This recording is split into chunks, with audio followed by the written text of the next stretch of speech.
Welcome back to Words of Paradise. I'm your host, Leon Idol, and talking about Cowboy Bebop. Had to break out one of my Cowboy Bebop hats. Got the bestest boy Ein on it. But what we're going to talk about today is the live-action Cowboy Bebop. Cowboy Bebop in name only.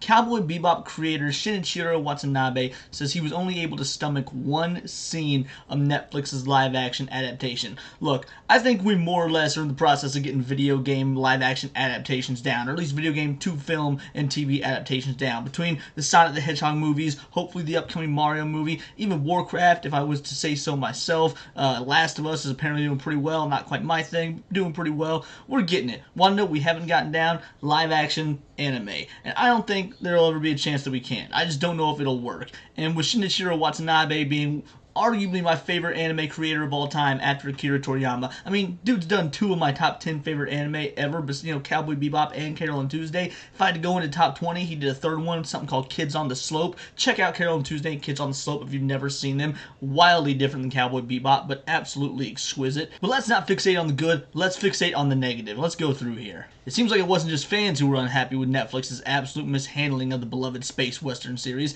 as original Cowboy Bebop anime creator Shinichiro Watanabe has admitted that he couldn't bring himself to suffer through more than one scene of the streaming service's live-action abomination.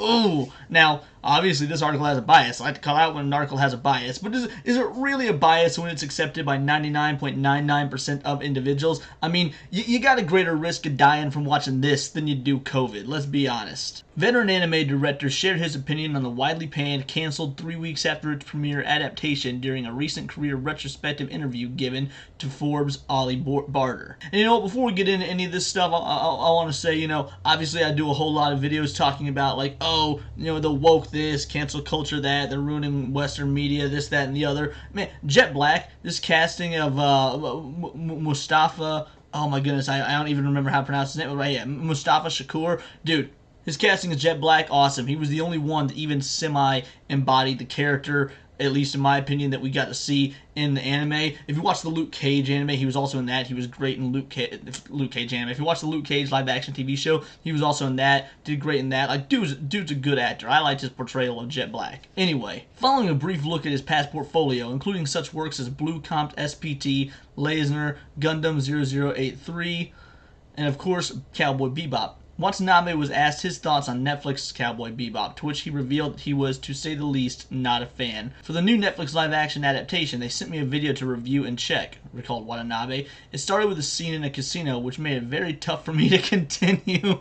I wonder what they did in this scene that made it hard for him to continue. I'm sure the article is going to say, but we can only imagine. Obviously, our minds are going to speculate. Look, he was attached to this project. That's what they're going to say. The media always said, oh, the live-action adaptation of Netflix's Cowboy Bebop is going to have Shinichiro Watanabe attached to it, original creator attached. Yeah, well, they said the same thing about Akira Toriyama. Wonder what happened when Akira Toriyama, creator of Dragon Ball Z, Dragon Ball, the whole nine, went out to work with Dragon Ball Evolution, came to the West to do that. Yeah, they pretty much sidelined him, gave him a producer credit as a thank you, and basically it was just a courtesy. He had no say. They ignored all of his ideas, all of his opinions, and obviously it's common knowledge he loathes the film. The West treated Akira Toriyama like garbage. I'm sure they treated Shinichiro Watanabe like garbage as well. I'm surprised they were nice enough to even send him, a copy of the show to check out before it dropped. Because whenever an anime creator goes to work on a live-action anime series or adaptation or whatnot, they're usually treated like garbage by the West. It's a wonder that, I get it, we bombed Japan. Big deal. Nagasaki, Hiroshima, whatever.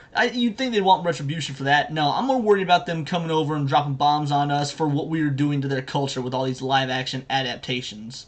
I stopped there and so only saw that opening scene, he confessed. It was clearly not Cowboy Bebop, and I realized at that point if I wasn't involved, it would not be Cowboy Bebop, he added. I felt that maybe I should have done this, although the value of the original anime is somehow far higher now.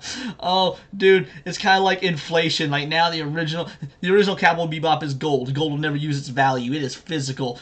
The live-action Cowboy Bebop? Man, nah, that's the American dollar right there. Not only did Watanabe share his distaste for Netflix's adaptation, but he also opened up about his general distaste for the Hollywood machine. Oh my god, is Shinichiro Watanabe about to be even more base than he typically is? Let's go! Back on the Animatrix, I first got to work with people in Hollywood. Oh yeah, I completely forgot he worked on the Animatrix. Also fantastic. The only good Matrix property besides the original Matrix film is the Animatrix.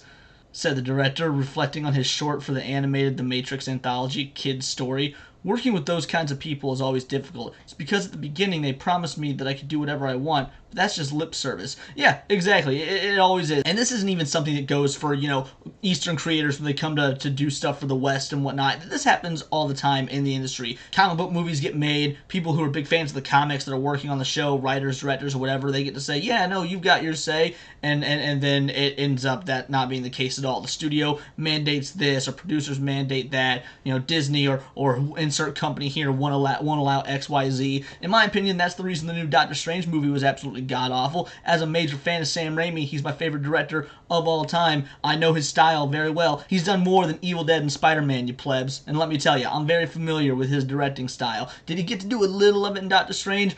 Only enough to satiate, Raimi fans with having his name attached to it. The rest was all Disney. Doctor Strange Multiverse of Madness is not a Raimi film, and absolutely Cowboy Bebop is not a Shinichiro Watanabe creation. Actually, I had a big altercation with a Hollywood producer on the Animatrix, Watanabe recounted. He would always come with these stupid requests just so he could identify his own contribution, he continued. As the requests were stupid and made no sense, I rejected all of them. Unfortunately, I couldn't win in this situation, so I had to concede on some of these things.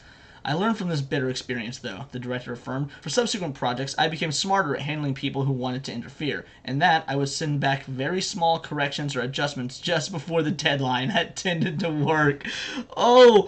He's sitting there, he's like, yeah, I see your dirty tactics. I can do them too. And trust me, I'm Japanese. We're well-versed in guerrilla warfare. I can be a whole lot sneakier than you. What a badass. You gotta love this man.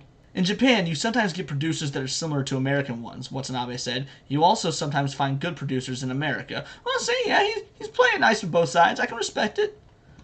The original producer on the Animatrix was a really good guy, he noted. He understood my work and didn't give me stupid requests. However, he had to leave due to family issues, but his successor, called Spencer Lamb, was awful. Straight up name dropping the dude. I love the fact that, I'm not sure, I could be wrong, but I think Animatrix was a joint production. It was a joint American-Japanese production, so he was probably working with a lot of Japanese and American individuals, but obviously with a name like Spencer Lamb, yeah, I'm pretty sure homeboy was as white as me. And trust me, this whole ring light that you're seeing that gives me this angelic glow, I turn that off, I'm probably even brighter. So many requests, he frustratingly stated. Change this, change that. It was very frustrating. And if these requests were coming from the Wachowskis, I would at least respect that as they came up with The Matrix. So who is this new producer compared to that? That's even great. Like, yo, bro, you didn't even create The Matrix. What are you doing? Once again, based. I can respect it. It's kind of like how I feel about Disney. Disney making all these changes in the MCU, the Marvel, changing lore, changing history. If Stan Lee had said, hey, let's try this instead. I wanted to do this in the comics, but they wouldn't let me in the 60s because the law sucked. Yeah, I'd say, hey, if Stan Lee wants that change, let's make that change. But no, I can completely understand his respect for honoring what the Wachowskis would have wanted if they'd have asked. He explained that he was the gatekeeper to the Wachowskis, and unless he could be convinced, he wouldn't bring my work to them. What a douche this guy sounds like. Oh man, I wonder if Spencer Lamb went on to do anything interesting in Hollywood again. So I went and checked Spencer Lamb's IMDb, in between this. I'm cutting it out because it has nothing of note. He produced one other thing. It's already slipped my mind what it was, even though this was 10 seconds ago, and he produced the websites for like 5 other movies, and that's it. So yeah, good job telling one of the greatest creators in anime history that you pretty much got a bigger dick than him. Maybe you do, you're white, he's Asian. Point is, yeah, good job. Who are you? This is Shinichiro Watanabe. Who are you? Oh, the gatekeeper of the Wachowskis. Man, I hope you eat crow every night to this day. In handling this situation, Watanabe said that when I went to Los Angeles for the recording sessions, I told the team that if I saw that producer, I would just punch him in the face. The producer ended up not coming to the recordings, which is unheard of. Of course, Watanabe is far from the first Japanese creator to express massive disappointment in the West's handling of their creations. Most notable among such creators is original Dragon Ball mangaka Akira Toriyama, who, after witnessing the James Wong disaster that was Dragon Ball Evolution, felt the need to produce Dragon Ball Super in order to undo the damage to the live-action outing did to his legacy. Yeah, I've heard that, and again, Akira Toriyama is my hero. I love the man, so looks like that is that, but it just fills me with such joy when I see these Asian creators coming out and talking mad smack on Hollywood because, look, I'm an American, and I prefer Japanese or Eastern media in most cases. So don't get me wrong, I love old American media, but everything that's come out of the West in the last, I don't know, decade, there isn't a lot of good. There really isn't. You get the occasional film now and again that's just, but other than that, we get nothing. And to hear these Eastern creators just absolutely rag on the entertainment industry that we have here, it fills me with such glee. It's the same reason that I'm so glad that RRR is having so much success in the West, because once again, we're seeing an Eastern production. Yeah, India is still considered the East. We're seeing an Eastern production get all the accolades that it should. And RRR is great, anime is great, but there's non-anime, live action media that's fantastic. Check out the Korean film The Man from Nowhere, also amazing. I don't know. This was a nice little article to read. Shinichiro Watanabe is one of the GOATs, if not the GOAT. And let me know what you thought about his comments or about the live action adaptation of Cowboy Bebop, if you dare even call it that. But yeah, that's all I've got for this one. Please check out the back catalog, subscribe to the channel. If anime is your thing like it is mine, check out the back catalog. I got more anime videos, such as Crunchyroll doing something disastrous like changing the subtitles to fit our Western sensibilities, or more recently a video I did about a mangaka who's refusing to work on a manga because of the sensibilities of the West and being afraid of getting canceled effectively. Or if you're not into anime, then check out some of my other videos: Star Wars, Magic the Gathering, Dungeons and Dragons, you name it. I've covered it here in the Nerdosphere. But until next time, this has been Words of Paradise.